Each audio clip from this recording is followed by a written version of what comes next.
요한복음 9장은 1절부터 41절까지를 기록하고 있는데 1절부터 41절까지는 한 사건을 다루고 있습니다. 다른 장하고 달라서 한 가지 사건을 다루고 있는데 우리가 제가 늘 말씀드린 대로 사람에게는 타락한 인간에게는 가진 것이 뭐냐 하나는 문자고 하나는 역사라는 것인데 8장에서는 예수님께서 처음으로 아주 구체적으로 하늘에서 온 자와 땅에서 난 자가 어떻게 다르냐 하는 것을 분별하셨는데 이제 9장에 와서는 뭐 문자적으로나 역사적으로 보면 8장과는 별개의 것으로 보입니다만은 영적인 맥은 똑같이 8장에서 9장으로 흐르는 것을 우리가 볼 수가 있습니다. 예수님께서는 9장 5절에서 이렇게 말씀하시죠. 내가 세상에 있는 동안에 나는 세상의 빛이라 그랬습니다. 내가 세상에 있는 동안에는 세상의 빛이라는 말씀은 무슨 말씀인가 하니 예수님이 빛의 본체시라는 겁니다. 반사체가 아니라 예수님 자신이 빛의 본체시다 하는 겁니다. 그런데 오늘 9장 1절에서 7절까지 보면 이 세상에 들어온 사람 가운데 다시 말하면 하늘에서 세상의 어두운 곳에 들어온 사람 가운데 어떤 일이 일어났느냐 하는 것을 구체적으로 설명합니다. 예수님이 제자들과 함께 지나가다가 소경된 자를 날 때부터 소경된 자를 우리 복음서에 보면 예수님께서 소경을 고치신 사건이 5번이 있습니다. 근데 날 때부터 소경된 사람이라는 말은 처음 나온 얘기.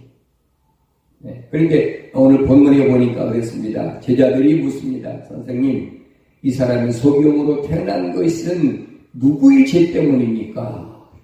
누구의 죄 때문이냐? 그 아버지, 부모의 죄 때문입니까? 아니면 이 사람의 죄 때문입니까? 첫 번째 질문은 우리가 이해가 돼요. 그 부모의 죄 때문이라. 근데 이 사람의 죄 때문이란 말은 말이 안 되는 얘기죠.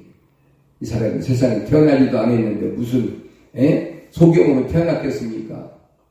그러나 이제 유대인의 그 신앙사상은 어떤 신앙사상인가 하니 무언가가 잘못되면 그것이 다 죄 때문이라는 겁니다. 그래서 몸이 아프든지 어떤 문제가 생겼든지 하면 다 죄라고 결국은 시킵니다. 그래서 우리가 잘 아는 욥기서를 보면 욥이 어려움 당할 때 그 친구들이 셋이 찾아와가지고 욥에게 계속 추궁을 하지. 내가 무슨 죄를 졌는지 우리는 모르지만, 우리 떨어졌으면 모르지만 하나님은 다 아신다. 그러니까 솔직히 하나님 앞에 내 죄를 자복하고 돌이키라. 욥이 생각할 때는 자기는 죄에 진 게 없단 말이에요. 하나님의 말씀에 자기가 불순종한 게 없는데 친구들은 계속 와서 네가 이렇게 재산이 다 날아가고 자녀들 10남매가 다 죽고 네 몸은 병들고 아내는 도망가고 이런 일이 일어날 수 있느냐. 이건 뭔가가 우리가 알지 못하는 하나님이 아시는 큰 무슨 죄가 있을 것이다. 그래서 욥기서에 보면은 아주 그 친구들하고 신랄하게 대화하는 그런 문제가 상당히 많이 나옵니다. 우리가 중요한 것은 오늘 이 사건을 보면 이 사건을 통해서 예수님께서 뭐라고 말씀하시는 거 아니? 3절에서 이렇게 이 사람이나 그 부모의 죄가 지은 것이 아니요 오직 그 사람 안에서 하나님의 일들을 나타내고자 함이라 그랬어요. 하나님의 일들을 나타내기 위하여 하나님은 뭐에게? 피조물에게 때로는 소경으로도 태어나게 하시고 때로는 여러 가지 질병을 갖고 태어나가시고 할 수 있다는 겁니다. 이 말은 무슨 말인가 하니 하나님은 창조주시라는 거예요. 근데 일반 사람들은 그 말을 무슨 말인가 잘 못 알아듣지요. 오늘 본문에 있는 말씀을 통해서 우리는 왜 이런 말씀을 하셨는지를 아마 알아야 됩니다. 하나님 말씀은 그냥 하나님께서 이렇게 사람을 소위 말하면 핸디캡으로 세상으로 태어나게 하지 않으셨다는 겁니다. 그럼 유대인들의 신앙사상이 왜 이렇게 됐느냐? 우리가 출애굽기 10장 5절에 보면 하나님께서 출애굽한 이스라엘 백성에게 10가지 계명을 주십니다. 10가지 계명을 주시는데 제일 먼저 이 첫 번째 계명부터 네 번째 계명까지는 하나님의 다른 것을 만들지도 말고 우상을 만들지도 말고 거기에 절하지도 말라는 거예요. 그러면서 5절에 보면 하나님께서 뭐라고 말씀하시는 거 아니? 만약에 내가 나를 미워한다면 그리고 다른 우상을 만들어서 절한다면 그 죄를 자손의 3, 4대까지 내가 묻겠다는 겁니다. 그러니까 이들은 그 생각이 유대인들은 이 사람이 소경된 거 보니까 분명히 부모의 잘못이 뭐가 있는가 보다. 오늘 예수님은 이런 유대인의 신앙관을 잘못된 신앙관을 바로 잡아주시는 거예요. 뭐라고 잡아주시는 거냐? 이 사람이 날 때부터 소경으로 태어난 것은 이 사람의 죄도 아니고 이 사람의 부모 죄도 아니라는 거예요. 이 사람 안에서 하나님이 하시고자 하는 일을 나타내시고자 하는 거니까 정지하지 말라는 겁니다. 우리는 성경을 잘못 읽은 사람들이 이런 속에 빠지는 것을 종종 봅니다. 소위 말하면 사탄 마귀의 하수인들이 무당들이 그따오진 많이 하지요. 내가 뭐 사업하다 어려운 일 당한 거 보니까 구술해야 된다. 또 네가 병든 거 보니까 뭔가 조상의 죄가 있어서 그렇다. 그래가지고 또 구술하게 하고. 그런데 이 무속신앙의 무당들만 그러는 게 아니에요. 오늘 소위 기독교라고 자칭하는 개신교 있는 목사들도 이런 짓을 너무 많이 해요. 그래가지고 조금 문제가 됐다 그러면 나한테 와서 기도받아라. 그 기도받으러 올 때는 그냥 오는 게 아니죠. 두둑 현금을 갖고 와야 된다는 거예요. 이런 일들이 오늘날로 있는 게 아니에요. 한국 기독교 들어온 지가 벌써 100년이 넘었다고 하는데, 제가 한평생 살아오면서 보면 거의 60년대서부터 이런 일이 계속 일어났어요. 근데 그때는 성경을 제가 몰랐으니까 그게 정상인 줄 알았어요. 그렇게 해야 되는 거구나. 네? 그래가지고 무슨 일만 있으면 가서 기도받기 전에 뭐부터 준비하느냐? 헌금부터 준비하기 바빴단 말이에요. 근데 오늘 성경은 그 얘기가 아니에요. 이게 얼마나 잘못된 것이냐 하는 것을 우리에게 주님께서 말씀해 주십니다. 한국에서는 11월달, 12월달 되면 붐이 일어나는 게 있죠. 뭔 줄 아세요? 고3 학생들의 수능시험 때문에 고3 학생은 누나 집안에 앉아 바깥 뒤집힙니다. 그래가지고 수능시험 보는 날은 그냥 절에도 가보면 앉을 자리가 없어요. 설 자리가 없어요. 근데 그게 절에서만 그러느냐? 아니에요. 예배당에 모여가지고 특별 새벽 기도회, 수능시험을 위한 100일 기도회, 별짓 다 해요. 이 보통 문제가 아니에요. 우리는 그렇게 하면서도 그것이 너무나 당연한 것으로 알고 있다는 거예요. 그런데 오늘 주님은 우리에게 말씀하신 것은 뭐라고 말씀하시느냐? 아니라는 거예요. 하나님 영광을 받으시기 위해서 이 사람이 소경으로 날 수밖에 없다는 사실. 창조주 하나님의 계획이라니.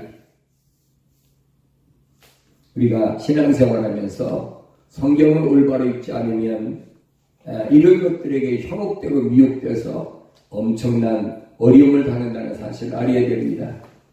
그런데 오늘 본문에 보니까 예수님께서 이 소경에게 어떤 일을 하셨느냐 보니까 진흙을 침에 발라서 그 눈에 바르셨다 그랬어요. 이 말씀을 들어보면 우리가 창세기 2장 7절에서 하나님께서 흙으로 사람을 빚으시고 그 코에다가 생명의 호흡을 불어넣으셨다는 말씀을 기억하게 됩니다. 그런데 오늘 하나님께서 그렇게 인간을 창조하셨는데 오늘 나면서부터 소경된 이 소경을 치료하실 때도 보니까 어떻게 치료하셨느냐. 침에다가 진흙을 이겨가지고 눈에다 바르고 실로암이라는 못에 가서 씻으라는 겁니다. 저는 이 성경을 한두 번 읽은 게 아니죠. 읽을 때마다 나는 이 소경이 참 대단한 사람을 생각해요. 이 소경은 어린아이가 아닙니다. 그 부모가 말한 것처럼 장성한 사람이에요. 그동안 장성하면서 이 사람이 얼마나 어려움을 많이 겪었겠습니까?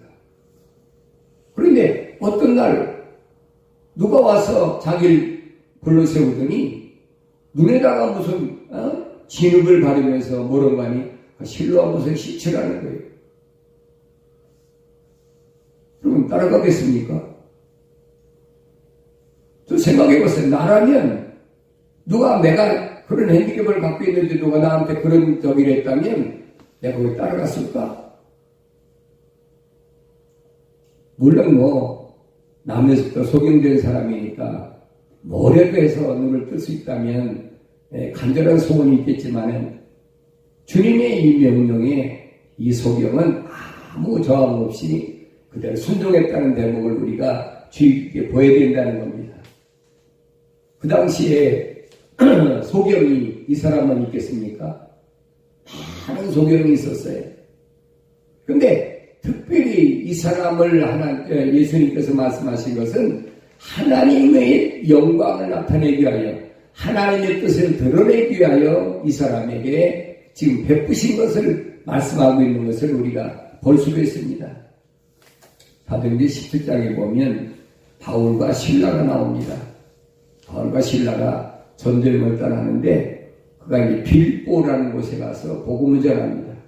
근데 제일 먼저 만난 사람이 누군가 하니 우리가 잘 아는 루디아라는 여자지요. 그때 빌보에는 얼마나 많은 사람이 있었겠어요. 그런데 루디아라는 여자를 만나서 강둑에서 일하는 그들에게 복음을 전합니다. 그래서 루디아가 그 복음을 듣고 나서 성령 받고 은혜가 충만해서 바울과 실라를 자기 집에 초청을 합니다. 당신이 내가 정말로 존경하고 살아가니까 당신이 나를 사랑한다면 우리 집에서 유해해달라. 그래서 그 빌립보에서 루디아의 집에서 이 바울과 실라가 거처하게 됩니다.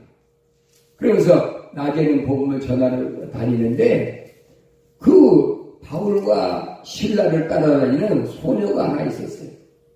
이 소녀가 무슨 소녀냐면 귀신 들린 소녀예요. 그래서 점괘를 가지고 돈을 벌어서 소위 말하면 앵벌이 하는 소녀입니다. 바울과 실라를 따라다니는 계속해서 지극히 높으신 하나님의 종들이라고 계속 그러는 거예요. 그러니까 바울이 성경에 기록된 걸 보면 그랬습니다. 너무나 마음이 안타까워서 그 소녀에게 말합니다. 귀신아 나가라. 그 시로 귀신이 나가버렸어요.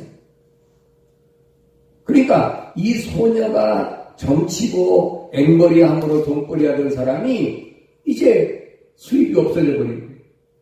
그러니까 바울과 실라를 어떡합니까? 잡아다가 실컷 두드려 패가지고 빌립보 감옥에다 갖다 집어넣어 버렸어요.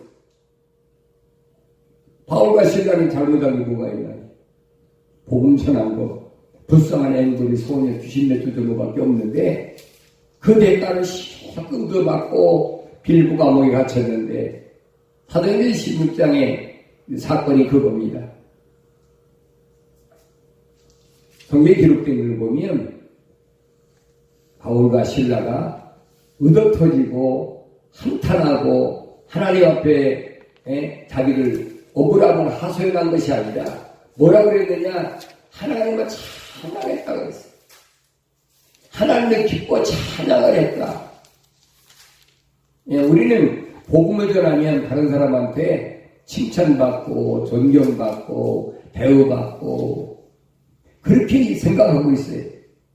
조그만 자기에게 뭔가 좋지 않게 말하면 대본에 감히 네가 나한테 이런 말을 해? 이런 식입니다. 근데 바울과 실라는 안 그랬어요. 그렇게 얻어맞고 로마 감옥에, 빌립보 감옥에 갇혔는데 갑자기 하늘에서부터 우리가 잘 아는 지진이라고 했죠. 막 웅 흔들리면서 발에 채웠던 착고나 손에 채웠던 수갑이나 다 풀어졌어요. 그리고 옥문이 열리는 사건이 일어났습니다. 그러니까 간수들이 깜짝 놀래가지고 제수들이 도망가는 줄 알고, 그러니까 바울과 실라를 맡았던 간수가 자살하려고, 이 사람 도망가면 자기는 어차피 어려움 당할 거니까 자살하려고 그러니까 바울과 실라가 말립니다. 아니다, 우리 도망가지 않고 여기 있으니까 걱정하지 말아라. 그래서 바울과 실라가 거기에서 그 간수에게 이제 복음 전하는 걸 볼 수 있죠. 그래서 그 간수가 자기 집으로 바울과 실라 데리고 가서 치료해주고, 그때 바울과 실라가 얘기를 하죠. 선생님, 우리가 어떻게 구원받겠습니까? 그러니까 그 유명한 말 있잖아요. 주 예수 그리스도를 믿으라. 그러면 너와 네 집이 구원을 받으리라. 바울과 실라가 빌립보 감옥에 갇혔을 때 간수가 이 사람 하나 있겠습니까? 여러 간수가 있단 말이에요. 그런데 하나님은 왜 이 간수 때문에 자기 종 바울과 실라를 이웃까지 보내서, 그것도 보통 경로가 아니에요. 의도 터지고 그냥 그러면서 이 간수안을 구원하기 위하여, 어둠에서 빛으로 끌어내기 위하여. 오늘 우리가 쉽게 그런 말을 해요. 나는 목사다. 하나님의 종이다. 여러분, 하나님 종은 아무나 되는 게 아니에요. 상황적으로 볼 때 도저히 이해할 수가 없는 억울한 일을 당했을 때도 하나님께서 뭔가 나를 통해서 하실 일이 있으니까 하나님께서 나에게 이렇게 어려운 일을 당하게 하시는구나. 그걸 깨달아야 되는데 그걸 깨닫지 못한다. 그건 하나님 종 아니에요. 그저 대우만 받고 다른 사람들 칭찬받고 존경의 대상이 되고 그래야 하나님 종인 줄 알고 있어요. 그럼 기독교에서 말하는 하나님 종은 절대 아닙니다. 하나님 그런 사람 안 쓰세요.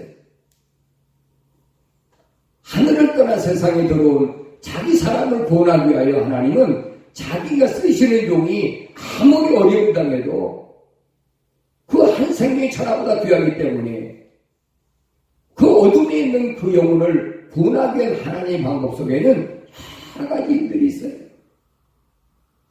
그런 일들을 제가 일일이 다 간증을 통해서 여러분에게 말씀을 드릴 수가 없습니다만은 어쨌든 이런 사건을 통해서 이 소경이 눈을 뜨게 됐습니다. 그런데 오늘 8절서부터 보면은 눈을 뜨게 된 이 소경에게 시련이 닥칩니다. 어떤 시련이냐? 만나는 사람마다 어떻게 눈 뜨게 되냐는 거예요. 넌 눈 멀어가지고 부걸하던 사람인데 어떻게 눈 뜨게 됐느냐? 8절에 보니까 그때 이웃 사람들과 전에 그가 소경이었던 것을 본 사람들이 말하기를 이 사람은 앉아서 부걸하던 그 사람이 아니냐 하더라. 어떤 사람들은 그 사람이라고도 하고 또 다른 사람들은 그 사람을 닮았다고도 하는데 그가 말하기를 내가 그 사람이 내가 맞다. 내가 나면서부터 소경됐던 바로 그 사람이라. 이 사람들이 궁금한 겁니다. 이게 어떻게 낫게 됐느냐? 왜 누구든지 다 물어볼 수 있는 얘기죠. 어떻게 낫게 됐느냐? 그때 11절에 보니까 그가 대답하여 말하기를 예수라는 사람이 진흙을 이겨 내 눈에 바르고 내게 말하기를 신라 못에 가서 씻으라고 하기에 가서 씻었더니 복이 들었노라. 사실을 그대로 지금 설명하고 있어요. 근데 이 사람을 누구한테 데려갔느냐? 유대인 바리새인들에게 이 남에서 소경되었던 사람을 데려갑니다. 그러니까 이 유대인들과 바리새인들이 또 묻는 거예요. 어떻게 내 눈이 낫게 됐느냐? 조금 전에 얘기를 했는데도 또 이제 사람들이 바뀌니까 또 궁금한 겁니다. 옛날에야 이 사람이 암적국을 하든 뭐 하든 그 사람한테 신경을 썼겠습니까? 지나가면서 그냥. 한국에서는 옛날에 그랬어요. 아침에 출근할 때나 뭐 할 때 소경을 보면 재수없다 그러고 퇴퇴하고 기사들도 자동차 택시 운전수도 그랬어요. 손을 들어 차를 세우면 차가 쓰려고 그러다가 상대방이 소경이면 그냥 지나가 버리는 거예요.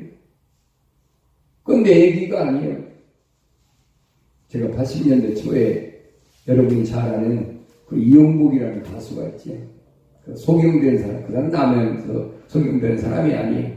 그 사람은 초등학교 다닐 때, 8살인가 9살 때 학교 다닐 때 썰매장에 갔다가 시골에서 그 썰매 탈 때 보면 뼈추간 꼬챙이 있잖아요. 그걸 찔려갖고 실명이 됐어요. 근데 그 논현동에서부터 맹인 학교 다니느라고 아침에 가서 서 있으면 택시기사들이 보고 설라고 하다가 맹인인 걸 보고 퇴퇴로 침을 뱉어버리고 재수없다 그냥 가버리는 거예요. 그래서 할 수 없이 제부동까지 가요. 광화문 제부동까지 가야 되니까 제부동이 이제 맹인 학교에 기숙사에 자기가 들어가 있었다. 그런 얘기를 하더라. 그런데 이 사람이 눈을 떴다는 것이 기적 중에 기적 아닙니까? 많은 사람들이 어떻게 눈을 떴느냐, 어떻게 보게 됐느냐, 굉장히 남에서도 소경됐다 난 사람에게 묻기 시작합니다. 그런데 한 가지 문제가 생겼어요. 무슨 문제가 생기냐면 14절에 보면 그런데 예수께서 진흙을 이겨 그의 눈을 뜨게 하신 날이 안식일이었더라 그랬어요. 안식일 날 이 일이 일어났다는 거예요. 그러니까 유대인들이나 바리새인들이 용납을 하지 않지요. 그런 사건은 주님 세상에 계시는 3년 동안에 일어난 사건이니까 구체적으로 말씀 안 드리겠습니다. 요한복음 5장 18절에 보면 바리새인들이 유대인들이 예수님을 왜 죽이려고 했느냐 두 가지. 첫째는 뭐냐? 하나님을 아버지라고 했다는 거예요. 두 번째는 뭐냐면 안식일에 병자를 고쳤다는 거예요. 이 두 가지 때문에 그들은 예수를 잡아 죽이려고 혈안에 되어 있었다라고 성경은 기록하고 있습니다. 그래서 이제 8절에서부터 보면은 남에서 소경된 이 사람을 계속 불러다가 묻고 또 묻고 그러니까 이 사람이 이제 지쳤어요. 그리고 이번에는 이제 무슨 일까지 벌이자면 그를 낳았던 부모까지 소환을 합니다. 그를 낳은 부모까지 소환해가지고 묻습니다. 이게 진짜 네 아들이냐? 이게 진짜로 네가 나한테 소경했던 네 아들이냐? 그 부모가 말합니다. 맞습니다. 네 아들입니다. 이는 낳을 때부터 소경했던 자입니다.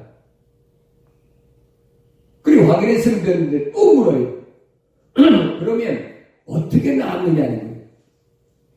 낳은 경로를 밝히라는 겁니다. 부모가 답답하지요. 부모는 예수님을 만난 적도 없어요. 그런데 보니까 자기 아들이 남에서부터 소경됐던 아들이 눈이 떠 있는데 오히려 바리새인들과 유대인들이 그를 이제 성경에 기록된 거 보면 그랬습니다. 만약에 예수가 그 일을 행하고 그 예수가 그리스도라는 사실을 선포를 하면 회당에서 출교시키려고 이미 그 사람들이 다 계획을 세워놨어요. 그러니까 부모도 말을 못하는 겁니다. 우리 여기서 한 가지 아주 중요한 사건을 보아야 돼요. 하나님의 거룩한 뜻을 행할 때 보면 사람들이 이해하지 못할 때가 많이 있어요. 그래서 이 개신교에 있을 때는 그 교리에 어긋나면 목사하고 장로고 제명시켜요. 그러니까 그런 공문이 옵니다. 언제까지 이런 일을 한 것에 대해서 네가 사실대로 고백하지 않으면 그게 우리한테 들어온 이런 일이 들려온 소식이 사실인 줄 알고 너 제명하겠다. 그런 일이 많이 있었어요. 지금도 있어요. 그러니까 비성경적인 것을 얘기를 하면 성경보다는 하나님 말씀보다는 무엇이 문제가 되느냐? 교리가 문제예요. 교리가. 예를 들어 말하면 사도신경 같은 것도 그래요.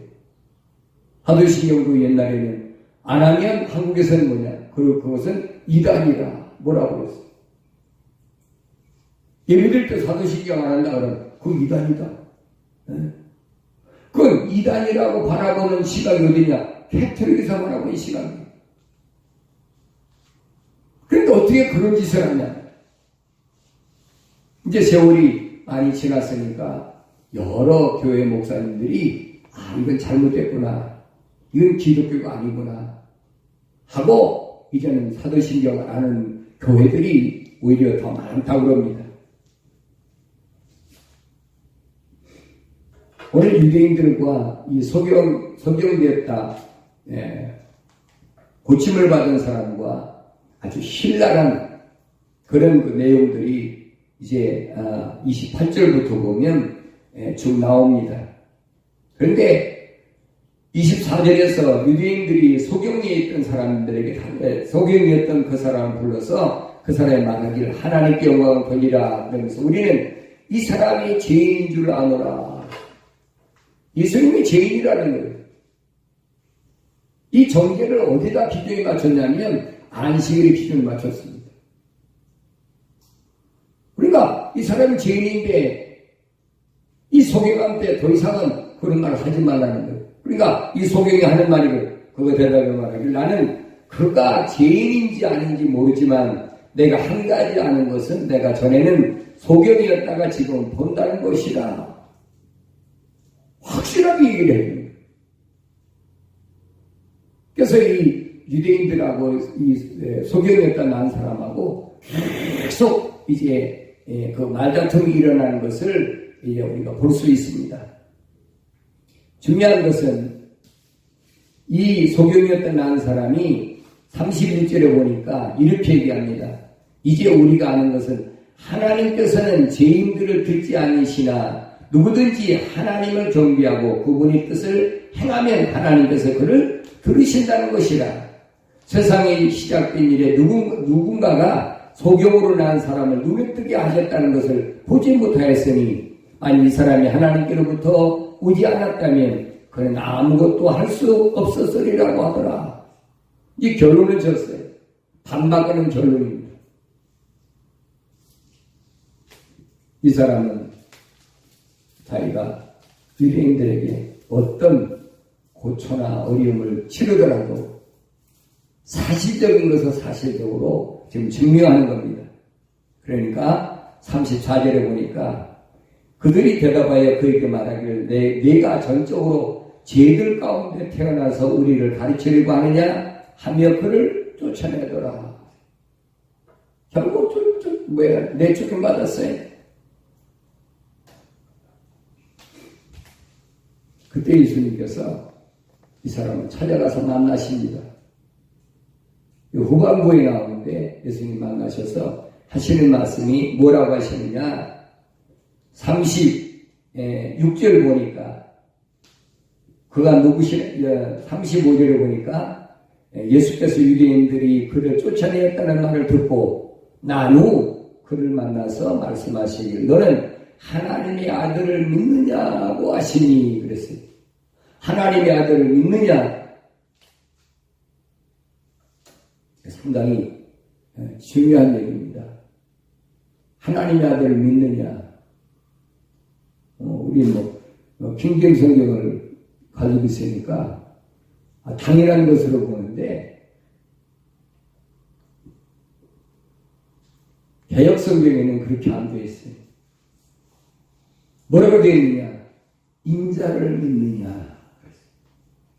그리고 영어 성경을 보면 뭐라고 되어 있는 거 아니에요?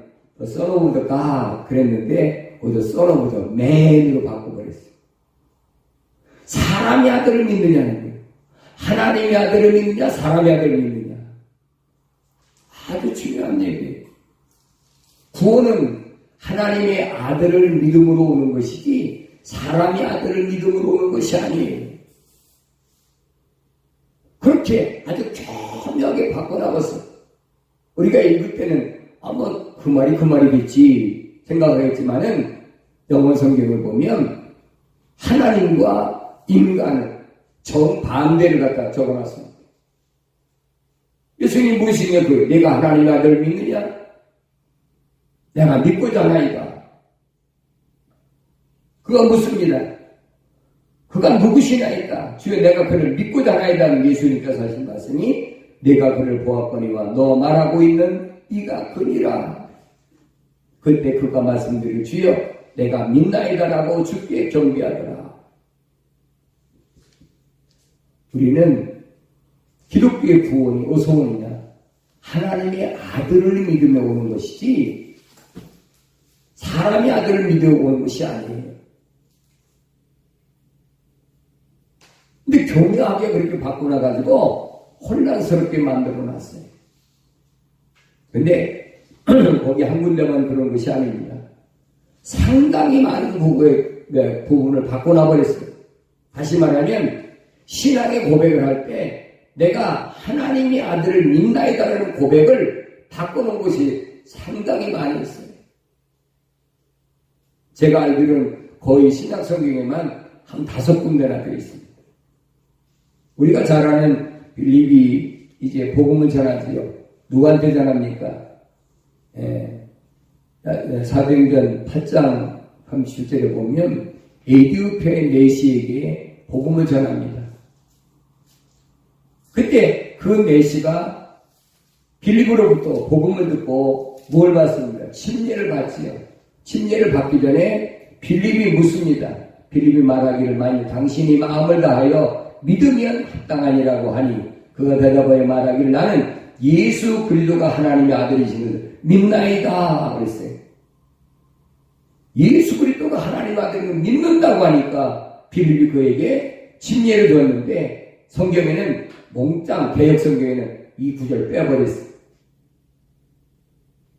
구원받는 신앙의 고백을 아주 삭제해버려서 없애버렸어요. 왜 그런가 여러분 아셔야 돼요. 이건 보통 일반적인 일이 아닙니다. 바울사도는 로마서 10장 9절에서 이렇게 말합니다. 내가 네 입으로 주 예수를 시인하고 또 하나님께서 그를 죽은 자들로부터 살리신 것을 내 마음에 믿으면 구원을 받으리라. 10절에 보니까 이는 사람이 마음으로 믿어 의에 이르고 입으로 고백하여 구원에 이르기 때문이라. 하나님의 아들이라는 사실을 고백을 못하게 해버리고 고백을 삭제해버렸어요. 쉽게 말하면 구원의 어떤 경로를 망가뜨려버린 거예요. 우리가 성경 읽을 때마다 그래서 잘 알아야 되는가 그 부분이에요. 네. 무엇이 하나님이 원하시는 건가? 누가복음 23장 39절에서 40절 보면 예수님이 십자가 못 박혀 죽으실 때 한편 강도가 고백합니다. 뭐라 고백하느냐? 주여 주께서 주의 왕국에 임하실 때 나를 기억하소서 그랬어요. 전에도 말씀드렸지만 주여라는 말은 무슨 말이냐면 내 인생의 주인은 당신이란 얘기예요. 자기 인생을 마지막 주님께 바치는 겁니다. 고백하는 거예요. 근데 그 주여를 뭘로 바꾸냐면 예수여로 바꿔놔버렸어. 내 인생의 마지막, 이 세상에서 마지막 떠나는데 그 강도는 마지막 고백이에요. 내 인생의 주인은 당신이십니다. 근데 고백을 바꿔 뒤집어 버렸어. 이런 일들이 한두 군데가 아닙니다. 35절에서 분명히 주님께서는 하나님의 아들을 믿느냐? 그 믿는다. 확실한 대답을 하지. 근데 39절에 보면 심각한 문제가 나옵니다. 그러자 예수께서 말씀하시기를 내가 심판을 위하여 이 세상에 왔으니 이는 보지 못하는 자들은 보게 하고 본 자들은 소경되게 하려 함이라고 하니라. 이게 도대체 무슨 말일까? 주님이 심판하시는데 무엇을 심판하시는 거니? 그랬어요. 내가 심판을 위하여 이 세상에 왔으니 이는 보지 못하는 자들은 보게 하고 그랬어요. 어두운 세상에서 본다는 말 자체가 잘못됐다는 얘기. 보지 못하면서 본다고 하는 자체가 뭐예요? 거짓말이라는 얘기. 나는 소경이 안 돼봤을까 모르지만 소경 된 사람이 이제 이영복 씨가 간증할 때 그렇게 얘기를 하더라고요. 자기는 농담 비스름하게 얘기를 했겠지만 저녁에 밥을 다 이렇게 먹는데 갑자기 전기가 나갔다는 거예요. 근데 눈 뜬 사람들은 밥을 하나 다 못 먹더라는 거예요. 근데 자기는 아무 불이 있든 없든 상관없이 다 먹었다는 거예요. 우리 언뜻 들으면 그렇듯하구나. 전 그때 그 간증을 듣고 그렇구나. 어둠에 있는 사람은 어둠을 몰라요. 익숙합니다. 그러나 빛에 있던 사람은 어둠이 오면 아무것도 못해요. 바울은 고린도교에 보낸 편지에서 그럽니다. 너희는 믿지 않은 자들과 멍에를 같이 내지 마라. 난 그때 왜 믿지 않는 자들한테 같이 비즈니스도 하고 또 요즘 뭐라면 결혼도 하고 그래서 전도도 하고 하면 좋을 텐데 왜 멍에를 내지 말라고 했을까? 그 지금 이해가 안 됐어요. 생각해보면 어두운 세상에 있는 사람들은 어두운 세상에 익숙합니다. 그러나 빛의 자녀들은 어둠에 익숙하지 못해요. 그러니 결국은 어둠에 있는 자하고 빛에 있는 자가 세상에서 만약 어떤 비즈니스를 한다고 하면 어둠에 있는 자가 차지할 수밖에 없지. 빛에 가는 자가 손해볼 수밖에 없는 거예요. 저는 제가 목회하면서 또 전도하면서 불신자고 다 그런 건 아니지만 저한테 상담 왔던 사람들이 처음에는 결혼할 때 여러 가지 무슨 일들이 있었지만 그런 거 다 극복하고 사랑으로 극복하고 이 사람 하나 선교하겠다 그래가지고 불신자와 결혼했는데 목사님 결국은 이렇게 됐습니다. 다른 사람 봤어요. 그러나 100% 그런 건 아니에요. 하늘을 떠나 세상에 들어온 사람이 아직 빛에 거하지 않을 때 빛에 거하는 자를 만났을 때 빛으로 올 수 있어요. 근데 오늘 본문에 기록된 걸 보면 주님이 하신 말씀이 그거예요. 네가 어둠에 있으면서 본다고 하면 그 자체가 죄라는 거예요. 어둠에서 뭘 보겠습니까? 본다는 걸 이해할 수가 없어요. 주님 하신 말씀은 그거예요. 내가 세상을 심판하러 왔는데 뭘 심판하느냐?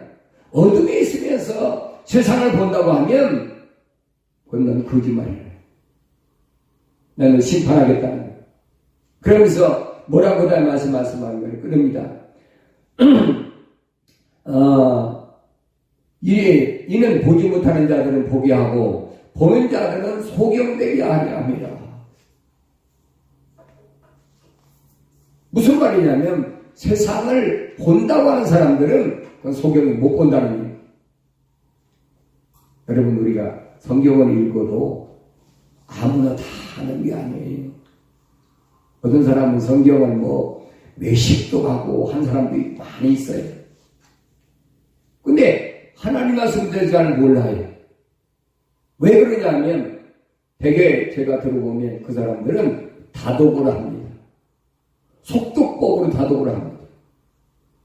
창세기 1장부터 요한계시록 22장까지 몇 시간에 하루도 안 걸리고 다니는 사람들 속독법으로. 그건 성경 아닙니까? 모르지요. 네. 근데 이사야 34장 16절에 보면 하나님께서는 너희는 주의 책을 자세히 찾아 읽으라. 그래야 알 수가 있다는 거예요.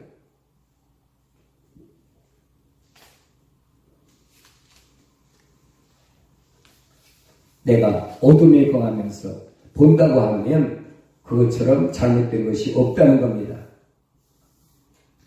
그때 바리새인들이 40절에 보니까 뭐라고 그럽니까? 우리도 소경이란 말이냐 하고 항의를 합니다. 육신적으로는 소경이 아니지요. 그러나 영적으로는 소경인 것이 분명합니다. 이게 뭐냐면 겸손하지 못한 모습인 것을 우리가 말해주는데 예수님께서 마지막 41절에 가서 이렇게 말씀하십니다. 예수께서 그들에게 말씀하시기를 아니 너희가 소경이라면 죄가 없을 것이나 그랬어요. 이제 너희가 말하기를 우리가 본다고 함으로 너희 죄가 남아있느니라. 사실대로 내가 모릅니다. 나는 빛에 볼 수가 없었습니다. 라고 고백하면 죄가 없을 텐데 어둠에 있으면서 자꾸 본다고 그러니까 그게 너 자신을 정죄시키는 것이라.